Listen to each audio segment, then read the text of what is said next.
Good morning, I'm Maddie Jansen, and this is the podcast of 17 News at Sunrise. It's everything you need to know to start your day in about 15 minutes. Working in the spirit of the Golden Empire, this is 17 News at Sunrise. Good morning. Bakersfield City Council takes up the issue of putting In God We Trust on local police cars, and it was a heated meeting. We'll have the decision coming up. 75 years later, we remember D-Day, what it often called the most important date in the 20th century. We'll take you to the beaches of Normandy and have a look at the somber ceremonies happening around the world. The man who once challenged Sheriff Donnie Youngblood has been fired from the sheriff's office, and former Chief Deputy Justin Fleeman says he's planning to file a lawsuit. We'll have his full statement coming up on this Thursday, June 6th, 2019. Good morning. Good to have you with us. I'm Maddie Jansen alongside Alex Fisher and Kevin Charette. And we did it. We hit 101. We made it. Right? You let the cat out of the bag. Oh, sorry. Let me advance my graphic. You were like, make people guess. Yeah, we did hit the triple digits yesterday. Yeah, it was warm. We even had a little bit of cloud cover drift in. We saw some isolated thunderstorms pop up unexpectedly in the mountains and on the extreme west side of Kern County. So the humidity really rose yesterday afternoon. Not expecting that so much today, but it's still going to be warm, but going to try to keep it below 100. So let's talk about it. Yesterday, yes, we were warm. We did hit the triple digits, and there it is, 101. And we hit it at 5:15 p.m. yesterday. But again, today we will be a little bit on the cooler side. Right now, though, temperatures are matching kind of where we were at yesterday. We're at 75 degrees right now with a light wind out of the north at 6. Take a look at our dog walk forecast for today. This is Diamond, and her owner says this is her daily duty to go on out, get the newspaper. Well, Diamond, I suggest do it early and then take it easy the rest of the afternoon because we are still going to be into the 90s as we head into the noon hour. Currently, Tehachapi at 61 degrees, a light wind out of the west at 6 right now. And as we take a look at the hour by hour, we'll be right near 64 at 7 a.m. and then warming up right near 81 by 3 with that westerly wind at 14. A stunning sheriff's office shakeup. The Kern County Sheriff's Office has fired one-time sheriff candidate and Chief Deputy Justin Fleeman. 17's Aton Wallace broke this story last night, and he has reaction and the reason Fleeman claims he no longer has a job. I got off the phone with Fleeman last night, and he confirms he was terminated from KCSO last Wednesday, May 29th. Now, you may remember Fleeman ran for sheriff against incumbent Donnie Youngblood last June, but Fleeman lost. Still, he maintained his title within the Department of Chief Deputy, and since the election, Fleeman has claimed Sheriff Youngblood and other high-ranking members in the department have retaliated against him because of his decision to challenge the sheriff. And it's that same reason why Fleeman says he was terminated from the department last week. Now, Fleeman claims he was fired based on campaign-related accusations, but he would not elaborate on those details. Instead, he said his attorney will file a wrongful termination lawsuit against the sheriff's office in which all the details will be released. Now, over the phone, Fleeman released the following statement. It reads, quote, "I was wrongfully terminated for running a campaign against the sheriff. In the coming months, a wrongful termination lawsuit will be filed where more information will be released. I asked the news media to cover the story and the people to see who was really telling the truth during the campaign." Now, also late last night, we reached out to the sheriff for comment, but did not hear back. We will continue to monitor this story and bring you any new details as they become available. In the newsroom, Aton Wallace, 17 News. And that is not the only big news coming out of KCSO. The sheriff's office is shutting down its gang unit. Sheriff Youngblood says he simply doesn't have the resources to keep the task force open. He told 17's Aton Wallace at one point the unit had as many as 20 deputies. Most recently, the unit had just 3 assigned to it.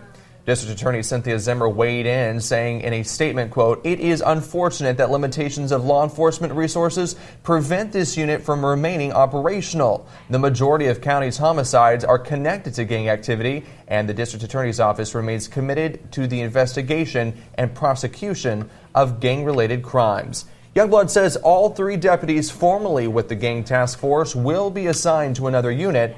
Youngblood wants to reassure everyone KCSO will continue to go after gangs. Deputies will just now work out of the Violent Crimes Gang Task Force, which deals with other non-gang related crimes as well. 5:05 now and making news around the world. Today marks a somber anniversary in world history. 75 years since the D-Day landings that changed the course of World War II. The invasion of German-occupied Europe on June 6, 1944 launched the military campaign that led to the end of the war. After months of exercises to get ready for the massive assault, more than 150,000 Allied troops from the U.S., Britain, Canada, and France participated in the largest naval air and land invasion ever attempted. At least 4,400 Allied troops were killed on the first day of the invasion. Thousands more died in the 3-month Battle of Normandy that followed. Eventually, the Allies liberated Paris from Nazi occupation before defeating Germany in May of 1945.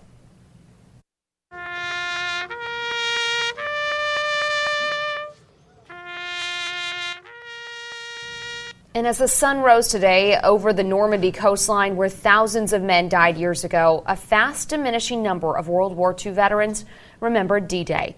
They say they hope the world never forgets the sacrifices made to dismantle Nazi tyranny. Hundreds of people gathered from around the world at the water's edge to pay their respects as taps played.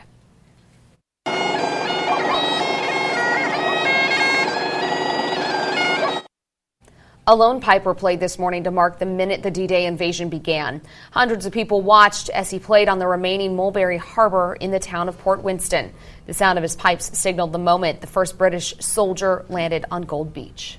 The Kern County Museum held a special event to mark the 75th anniversary of D-Day. More than a dozen World War II veterans were among those in attendance at the museum last night, including a man who parachuted into the first French town liberated during the invasion of Normandy. Historian and author Dr. Craig Luther was the guest speaker. He talked about the importance of remembering June 6, 1944. It's really hard to believe that we're now 3 full generations removed from that absolutely iconic event in American history. And my goal is simply to help to keep the memory alive in the collective consciousness of the American people of what those brave men did on that day. Salty's Barbecue also plans to mark the historic anniversary. The restaurant is hosting an event from 5 to 8 tonight at its location on White Lane. Military vehicles identical to those that were used in D-Day will be on display along with other D-Day memorabilia. It is 5:08 now and new at Sunrise. It's been more than 3 weeks since the McFarland city manager went missing, and the city is taking steps to make sure it can still function in his absence. You may remember John Wooner was reported missing May 14th. He was last seen after he told family members he was going to visit a loved one at the cemetery. BPD has said Wooner's disappearance is out of character, making the situation suspicious. Last night, the McFarland City Council voted to appoint David Tooley as interim city manager. Interim Police Chief Janet Davis has been pulling double duty, taking on Wooner's work as well. She will serve as interim assistant city manager. The City Council expressed continued concern for Wooner.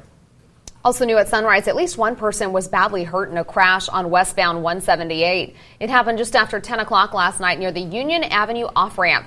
CHP told our photographer on scene that 2 cars crashed into each other, spun out, then went up the embankment. Officers described one person's injuries as major, another as moderate. No word on how they're doing this morning.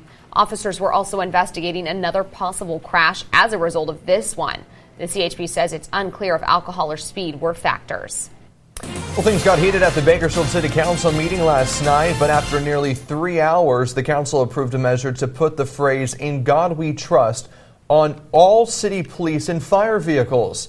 17's Karen Waugh was at the meeting and heard both sides of the argument. She explains how division on the matter continues. It's an issue that's divided our Kern County communities. It's a phrase that's on our own city council wall. But do these 4 words belong on our patrol cars? Motion is approved. It was a meeting that started with a prayer. Amen. And the Pledge of Allegiance. One nation, under God. And it was a heated, hours-long discussion as 24 people lined up to voice their thoughts, some for and some against the idea. If I pull out dollar bills as mentioned before, the words are printed, "In God we trust." Both sides argued the First Amendment. Forcing, coercing, or implying that an officer must place the sticker on their vehicle would be a violation of their conscience and do violence to their free speech. This gives everyone the freedom to disagree. Many Christians made it a point to express their disapproval of the decals. I believe in the separation of church and state. Opponents say these vehicles are taxpayer funded, and not all taxpayers are religious. The staff who ride these vehicles may themselves not share your beliefs in God. We have the ability to stand on the side of inclusion and unity rather than standing on the side of pretty much discriminating thousands of non-Christians who have served us in many ways. An alternative, many suggested, is also printed on the city council chambers. E pluribus unum, out of many, one. That's a very, very important concept. We're not all alike. Supporters argue it's been our national motto since 1956. That is patriotism, and that's our history. City Council's own Jackie Sullivan heads a national movement to get the phrase on city governments. This is an obvious conflict of interest. Ultimately, 2 out of 6 council members voted against the decals. This decision doesn't represent everyone in this community, so I think that is a problem. We have a lot of serious issues in our community, but yet tonight we're here talking about a decal. But the movement passed with 4 yeses. As for who will pay for the decals, It's going to be private donations. Karen Hua, 17 News. The Bakersfield City Council also approved a rate increase for its trash and recycling programs. The 3.2% increase is set for fiscal year 2019-2020. The city says it's necessary because of rising expenses like fuel plus new fees at local recycling centers because of the global demand for recyclables. The increase will raise rates for single-family residences from $207 to $214. Welcome back. It is 5:21 now, and in your 17 Business Watch, new numbers are out this morning about summer gas prices. AAA expects the national gas price average to drop this summer to $2.70. Last year, about half of consumers said that number is too high. But Americans are getting more tolerant when it comes to paying at the pump. Now they say $3 is the amount they consider to be too expensive. Though most consumers say they're used to paying higher prices, they're still not okay with it. And here's a look at the averages for a gallon of regular unleaded gas right now. AAA says the national average is $2.78. California's average is $3.92.